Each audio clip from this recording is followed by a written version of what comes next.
Everyone, it's Anaita Debo back again today. I hope this video finds you well. We are doing well.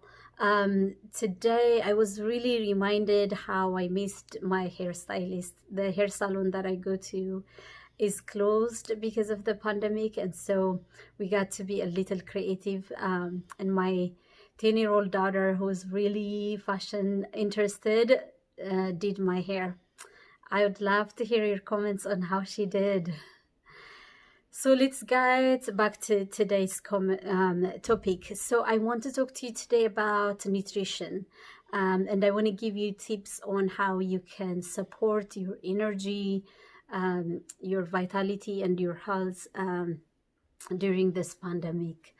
I also want to invite you to start being conscious about what each food makes you feel.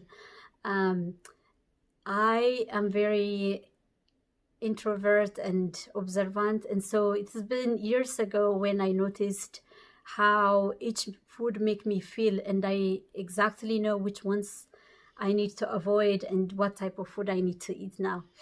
I want to give you an example. So every time I consume any flour and sugar, it makes me feel fatigued, tired. My mind would be foggy after that, and sometimes it's difficult for me to wake up the next day. And so on the other hand, though, when I take my green juice, I have a lot of vitality, energy, I feel good, and it's easier to wake up the next day too.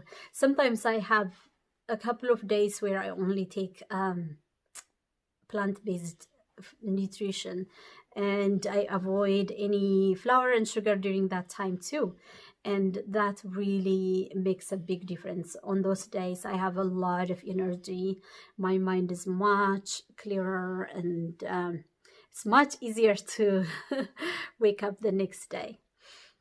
And so today I want to give you things you should avoid, you shouldn't do, and things you should do. And so I'm going to start with don'ts. So things you should avoid. So these are from my experience and from science, but you may start being aware and conscious of each food and how it makes you feel, and you may start creating your own list.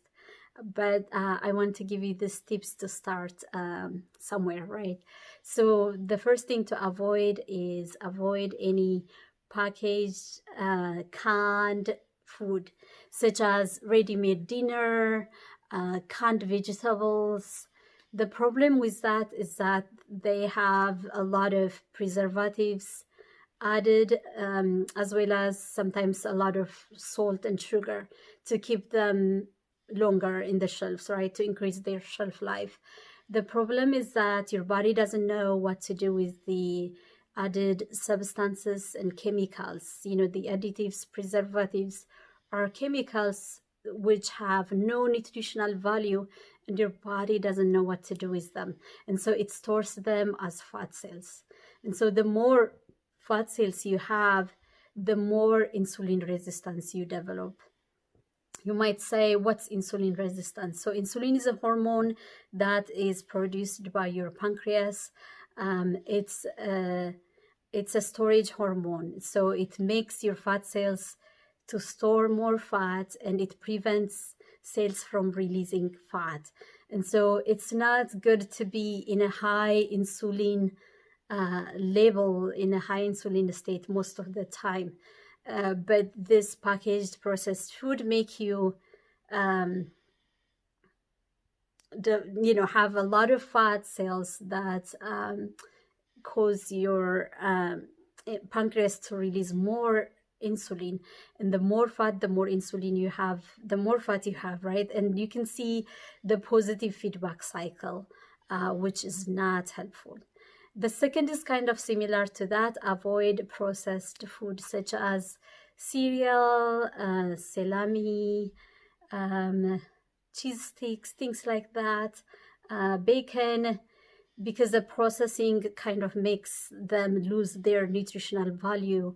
And also a lot of chemicals are added the same way too. And so it would be best to avoid them and eat natural whole food instead. The third one is avoid sugar and flour. It's well known that the more you consume highly refined carbohydrates, such as baked products which have high sugar, you will have a high spike in insulin. And especially if you consume a lot of them, you're going to stay in a high insulin state, which is not good for your body. You remember the positive feedback of more insulin, more fat, and the cycle continues.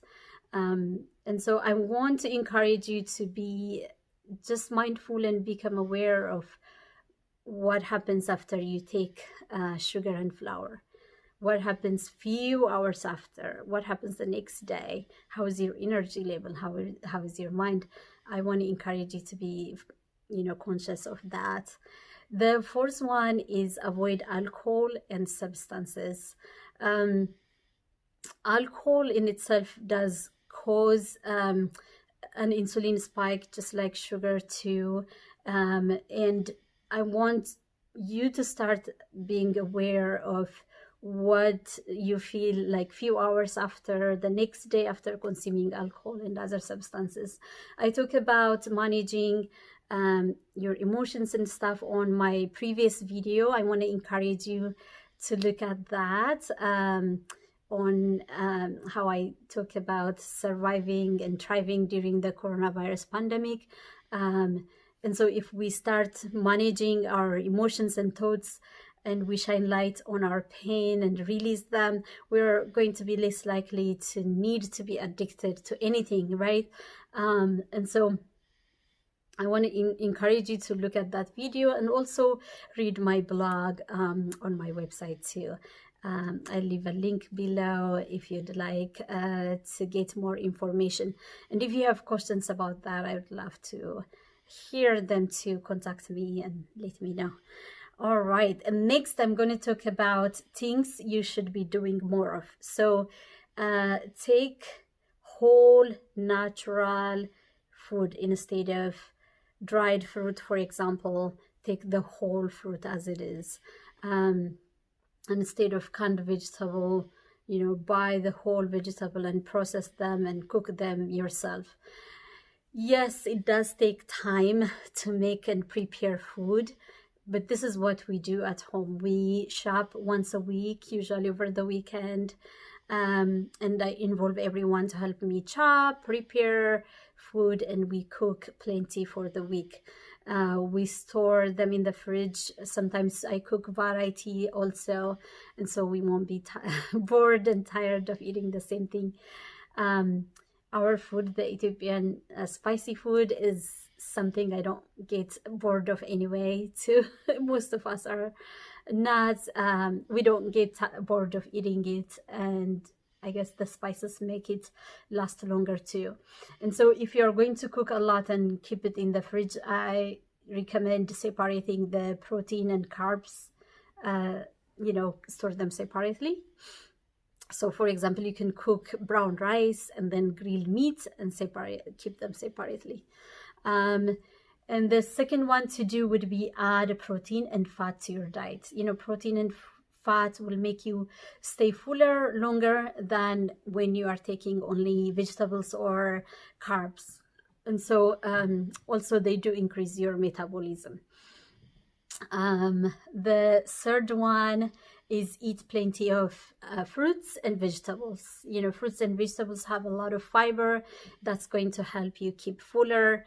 It makes your bowel habits regular, also less constipation, less diverticulitis, less inflammation with eating lots of fruits and vegetables.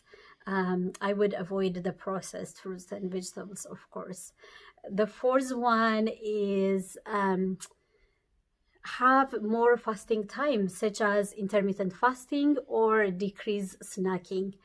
I do the 16-hour of fasting and 8 hours window of eating usually. I don't eat breakfast in the morning, and I usually eat lunch and dinner. And also avoiding snacking frequently will help make your body produce less insulin. You know, the longer periods you're spending in fasting, your body will have a chance to use the stored fat instead of storing fat all the time. So you start breaking down the fat. The fourth one is drink plenty of water. You know, sometimes when you feel hungry, it's not necessarily that you're hungry, you might be thirsty. Most of us live dehydrated.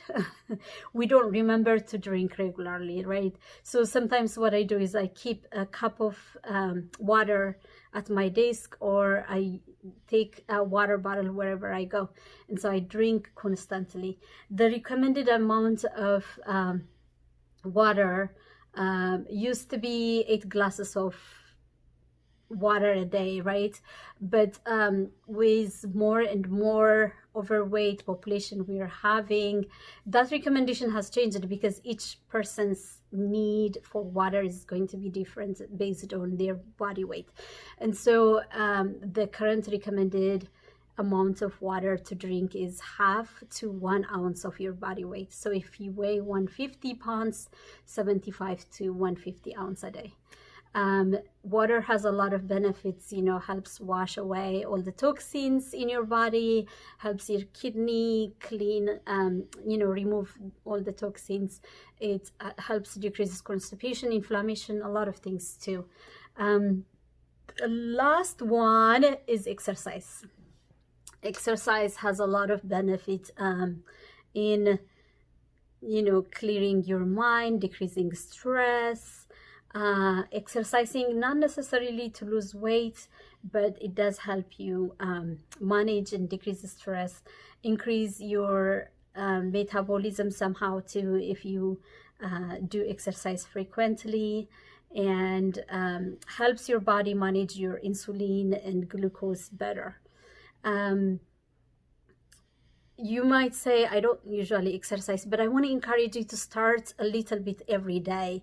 You may increase the pace of your walking, or walk a little bit longer every day. And the more you challenge yourself, the more you'll be able to exercise. I used to be not a runner, but now I run at least once or twice a week. I started slow, and I just pushed myself a little every time. And now I ran about 4 miles, and you can do so too. I hope you found value in this video. I would love to hear your comments. Please do like, subscribe, and share. I will see you in my next video. Take care. Bye.